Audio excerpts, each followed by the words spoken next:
अस्सलामु अलैकुम वरहमतुल्लाहि वबरकातुहू। अल्हम्दुलिल्लाहि रब्बिल आलमीन, सलातु वस्सलामु अला सय्यिदिल मुरसलीन व अला आलिहि व सहाबिहि अजमाइन। बांग्लादेश जमात इस्लामीर रंगपुर जिला महानगरेर उद्योगे आयोजित आजकेर এই ঐতিহাসিক বিশাল জনসমুদ্রের সংগ্রামী সভাপতি মঞ্চে উপস্থিত এই উত্তরাঞ্চলের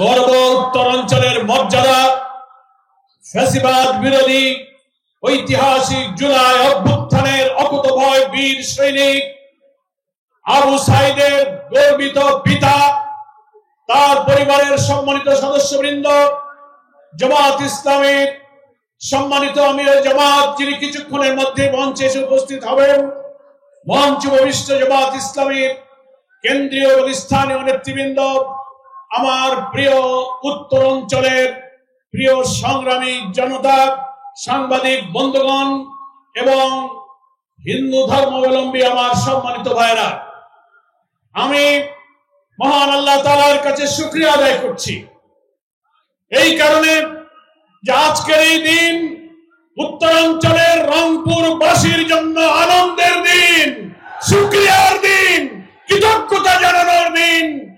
যে আবু সাইদ মৃত্যুভয়হীন চেতনা নিয়ে ফ্যাসিবাদের গুলির সামনে বুক পেতে বাংলাদেশকে বিজয়ী করেছে, ফ্যাসিবাদকে পরাজিত করেছে, সেই আবু সাইদের অহংকার ধারণ করে যে রংপুরবাসী, সেই মৃত্যুভয়হীন চেতনার আবু সাইদের আত্মত্যাগ, তার সেই দৃশ্য প্রযুক্তির সুবাদে তারা দুনিয়ায় ছড়িয়ে পড়েছিল।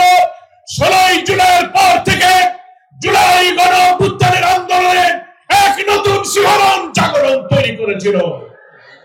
সংগ্রামী বন্ধুগণ, আমি বলছিলাম অকুতোভয় বীর উত্তরবঙ্গের কৃতি সন্তান আবু সাইদের বীরত্বপূর্ণ আত্মত্যাগ যেমন সারা বাংলাদেশের বিপ্লবী জনগণের রক্তে শিহরণ তৈরি করেছিল, তেমনি আমাদের প্রিয় নেতা যাকে অন্যায়ভাবে কারাগারে মিথ্যা অভিযোগে আটক রাখা হয়েছিল 14 বছর, সেই অভিযোগ মিথ্যা প্রমাণ করে কারাগার থেকে মুক্ত হয়ে এটিএম আজহারুল ইসলামের মুক্তি সারা বাংলাদেশে ইসলামী আন্দোলনের কর্মীদের মধ্যে প্রাণের বন্যা তৈরি করেছে। আলহামদুলিল্লাহ, সেই প্রাণের বন্যা আজকে রংপুরের এই ময়দানে এক জনসমুদ্র তৈরি করেছে।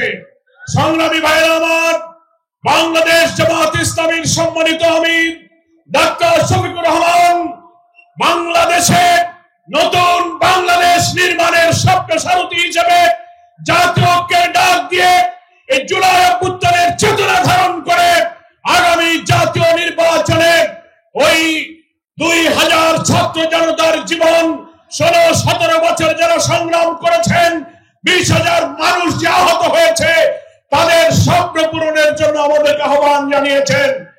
ছাত্র আন্দোলনের সময় যে স্লোগান দিয়েছিল উই ওয়ান্ট জাস্টিস, আমরা সুবিচার চাই, সেই সুবিচার, সেই ন্যায় বিচার একমাত্র আসমানের মালিক, আসমান থেকে নাজিল হওয়া কিতাব কোরআনের মধ্যে যে সুবিচারের বিধান রেখেছেন, সেই বিধানেই আছে একমাত্র সুবিচারের বিধান, সেটাই হচ্ছে একমাত্র জাস্টিস। তাই আমরা মনে করি 24-এর গণ অভ্যুত্থানের পর রাজনৈতিক যে পরিবর্তন সূচিত হয়েছে, দেশপ্রেমিক ইসলামী শক্তির মধ্যে যে ঐক্যের সম্ভাবনা আমরা দেখতে পাচ্ছি, সেটাকে কাজে লাগিয়ে সেই সুবিচারের বাংলাদেশ আমাদের করতে হবে। কোন মানুষের তৈরি করা আইনের সুবিচার কায়েম হতে পারে না। আল্লাহ তাআলা কোরআন শরীফে বলেছেন সুবিচার হচ্ছে একমাত্র আল্লাহর বিধানের মধ্যে। সূরা হাদীদে আল্লাহ বলেছেন লাকাদ আরসালনা রুসুলানা বিল বাইয়িনাতি ওয়া আনজালনা মাআহুমুল কিতাবা ওয়াল মিজান লিয়াকুমান নাসু বিল কিসত ওয়া আনজালনাল হাদীদ ফীহি বাসুন শাদীদ ওয়া মানাফিউ লিন-নাস। ভাইরা আমার, কোরআন মজিদের এখানে আল্লাহ বলছেন আল্লাহ তাআলা আমাদের জন্য রাসূলগণকে পাঠিয়েছেন, বাইয়িনা দিয়েছেন, কিতাব দিয়েছেন, মিজান দিয়েছেন। কারণ হলো সমস্ত মানবতা লিয়াকুমান নাসু বিল কিসত, সমস্ত মানব সভ্যতা হর ম্যানকাইন্ডকে একটা সুবিচারের উপরে, ইনসাফের উপরে কায়েম করার জন্য রাষ্ট্র শক্তিতে ইসলামের মধ্য দিয়েই মানবতার কল্যাণ সাধনের জন্য। তাই মানব রচিত কোন বিধানে আমাদের ছাত্রদের যে দাবি উই ওয়ান্ট জাস্টিস, এই সুবিচার আমরা পেতে পারি না। মানুষ পক্ষপাতিত্ব করতে পারে, মানুষ জুলুম করতে পারে, ন্যায় বিচার মানুষ করতে পারে না। ন্যায় বিচারের বিধান হলো একমাত্র আল্লাহর বিধান। তাই আমিরের জামাতের আহ্বান হলো আগামী সেই সুবিচার ইনসাফপূর্ণ বরকতের বাংলাদেশের জন্য আমাদেরকে এই ইসলামী এবং দেশপ্রেমিক শক্তির ঐক্যবদ্ধ সংগ্রামে জাতীয় নির্বাচন নিরপেক্ষ করে আমাদেরকে বিজয় সূচিত করতে হবে। অন্তর্বর্তীকালীন সরকারের কাছে আমরা দাবি করেছি, নির্বাচনের যতটুকু সময় বাকি আছে আপনি নির্বাচনকে নিরপেক্ষ করার জন্য মৌলিক সংস্কার, অপরাধীদের বিচার, পিআর পদ্ধতি, স্থানীয় সরকার আগে নির্বাচন দেওয়া, লেভেল প্লেইং ফিল্ডের যত দাবি পূরণ না করে নির্বাচন দিলে এই জাতি সেই নির্বাচন নিরপেক্ষ হবে বলে বিশ্বাস করতে পারছে না। এত রক্ত, এত কষ্ট আমরা বৃথা যেতে দিতে পারি না। সেই নিরপেক্ষ নির্বাচনের মধ্যে এমন একটি বাংলাদেশ আমরা চাই যেখানে অভাবী, দুঃখী, অন্নহীন, বস্ত্রহীন, নিরন্ন মানুষের কোনো দুঃখ থাকবে না।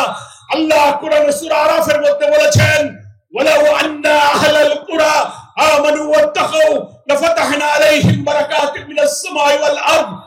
কোন জনপদের মানুষ, কোন দেশের মানুষ যদি আল্লাহর উপর ঈমান আনার পর আল্লাহকে ভয় করার নীতিতে রাষ্ট্র চালাতে পারে, আসমান এবং জমিনের সমস্ত বরকতের দরজা আল্লাহ আমাদের জন্য খুলে দেবেন। জামাত ইসলামে বিশ্বাস করে সেই বরকতের বাংলাদেশের জন্য কোরআন সুন্নাহর ভিত্তিতে সৎ লোকের নেতৃত্ব কায়েম হওয়া দরকার। তাহলেই হিন্দু, মুসলিম, বৌদ্ধ, খ্রিস্টান, নারী, পুরুষ সকলের কন্যার আদর্শ হচ্ছে সেই একমাত্র কোরআন সুন্নাহর বিধান। তারা সবাই নিরাপদ থাকবে। তাই আসুন এই উত্তরাঞ্চলের 33টি জাতীয় নির্বাচনী আসনে সেই বরকতের বাংলাদেশের জন্য দাঁড়িপাল্লার জোয়ার তুলতে হবে আমাদের। ফ্যাসিবাদী সরকার আমাদের নিবন্ধন বাতিল করেছিল, জামাত শিবির নিষিদ্ধ করেছে, আমাদের নেতাদের ফাঁসি দিয়েছে এবং আমাদের দাঁড়িপাল্লাটাও তারা বাতিল করে দিয়েছিল। মহান আল্লাহ আমাদের সব কিছু ফিরিয়ে দিয়েছেন। আমরা আজহার ভাইকে পেয়েছি, নিবন্ধন পেয়েছি, প্রতীক পেয়েছি, আর যে শহীদদের আমরা হারিয়েছি আমাদের দুঃখ নেই, আল্লাহর কাছে আমরা তাদের হাদিয়া হিসেবে পেশ করেছি। এর বিনিময়ে আমরা বরকতের বাংলাদেশ নির্মাণে উত্তরাঞ্চল থেকে ইসলামের বিজয়ের সূচনা করবে ইনশাআল্লাহ। আজকের এই জনসমুদ্র সেই বিজয় অভিযানের একটি মাইল ফলক হয়ে থাকবে, এই আশাবাদ ব্যক্ত করে সকলকে ধন্যবাদ জানিয়ে আমি আমার বক্তব্য শেষ করছি। বাংলাদেশ জিন্দাবাদ, জামাত ইসলামী জিন্দাবাদ। আসসালামু আলাইকুম ওয়া রাহমাতুল্লাহি ওয়া বারাকাতুহু।